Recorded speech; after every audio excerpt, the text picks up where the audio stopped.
ക്രിസ്മസിൻ്റെ അന്ന് ഫാമിലിയായിട്ട് പുറത്ത് പോയി ഡിന്നർ കഴിക്കുക, അതിനുശേഷം ഡൗൺ ടൗണിൽ നൈറ്റ് സ്പെൻഡ് ചെയ്യുക എന്നുള്ളത് നമുക്ക് ഭയങ്കര ഇഷ്ടമുള്ളൊരു കാര്യമാണ്. നമ്മളെല്ലാ തവണയും ചെയ്യുന്നൊരു കാര്യമാണ്. ഈ ക്രിസ്മസ് ടൈമിൽ നൈറ്റ് വന്ന് സ്പെൻഡ് ചെയ്യാൻ എനിക്ക് ഒരുപാട് ഇഷ്ടമുള്ളൊരു സ്ഥലമാണ് കേട്ടോ വാട്ടേഴ്സ് അവന്യൂ. Tampa down ടൗണിലുള്ളൊരു സ്ട്രീറ്റാണിത്. ഒരുപാട് റെസ്റ്റോറൻറ്റ്സും ഷോപ്സും ഒക്കെ ഉള്ളൊരു സ്ഥലമാണ്. ഈ ക്രിസ്മസ് സമയത്ത് നിറച്ച് ലൈറ്റ്സ് ആയിരിക്കും ആ എൻറ്റയർ സ്ട്രീറ്റ് മൊത്തം. വല്ലാത്തൊരു ക്രിസ്മസ് വൈബ് തന്നെയാണ് അവിടെ.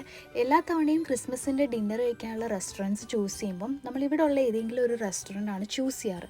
കാരണം മിക്ക റെസ്റ്റോറൻറ്റ്സിനും പുറത്തിരുന്ന് കഴിക്കാനുള്ള ഒരു ഔട്ടർ ഏരിയ ഉണ്ടാവും. അപ്പോൾ ഈ ലൈറ്റ്സിൻ്റെ ഇടയിലാണത് വരിക. അപ്പോൾ എന്താണെന്നറിയില്ല, ഭയങ്കര ഒരു വൈബ് തന്നെയാണ്. പണ്ട് മൂവീസിലൊക്കെ ഫോറിൻ കൺട്രീസിലെ ക്രിസ്മസ് സെലിബ്രേഷൻസും ഈ ലൈറ്റ്സ് സെറ്റപ്പൊക്കെ കണ്ടിട്ട് ഞാൻ US ഫസ്റ്റ് ടൈം വന്ന സമയത്ത് ഏറ്റവും കൂടുതൽ ഭയങ്കര എക്സൈറ്റിംഗ് ആയിട്ട് വെയിറ്റ് ചെയ്തിരുന്നത് ക്രിസ്മസ് എക്സ്പീരിയൻസ് ചെയ്യാനായിരുന്നു കേട്ടോ. പിന്നെ അത് കഴിഞ്ഞിട്ട് നമ്മൾ ക്രിസ്മസ് പരിപാടികൾ കുറച്ച് കണ്ടു. കുറച്ച് ഷോസൊക്കെ ഉണ്ടായിരുന്നു, Christmas tree light music show ഒക്കെ.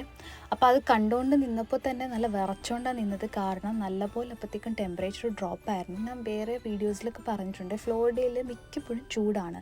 ഡിസംബർ ജനുവരി ഒക്കെ വരുമ്പോഴാണ് തണുപ്പ് വരുന്നത്. പിന്നെ ഈ തണുപ്പ് വരുമ്പോൾ എങ്ങനെയാണെന്ന് വെച്ചാൽ ഇന്ന് ഭയങ്കര ചൂടായിട്ട് നെക്സ്റ്റ് ഡേ ഭയങ്കരമായിട്ട് ഡ്രോപ്പ് ചെയ്ത് ലോ ആയിപ്പോവും. അതുകൊണ്ട് തന്നെ നമുക്ക് പെട്ടെന്ന് തണുപ്പ് ഭയങ്കര അൺസൈക്കബിളായിട്ട് തോന്നും കേട്ടോ.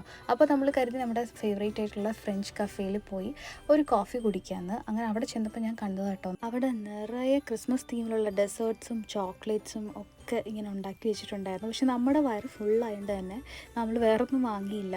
ഞാനൊരു ക്യാപ്പുച്ചീനോ പറഞ്ഞു, ഹസ്ബൻഡ് ഒരു ഹോട്ട് ചോക്ലേറ്റ് പറഞ്ഞു. അങ്ങനെ കോഫിയൊക്കെ കുടിച്ചു കഴിഞ്ഞു. അപ്പോഴത്തേക്ക് ഏകദേശം മിഡ് നൈറ്റായി. പിന്നെ നമ്മൾ തിരിച്ച് വീട്ടിലേക്ക് പോയി. അപ്പോൾ ഇന്നത്തെ മിനി വ്ളോഗ് ഇത്രയേ ഉള്ളൂ. എല്ലാവരും നന്നായി ക്രിസ്മസ് ആഘോഷിച്ചു എന്ന് വിശ്വസിക്കുന്നു. അപ്പോൾ താങ്ക് യു ഫോർ വാച്ചിങ്.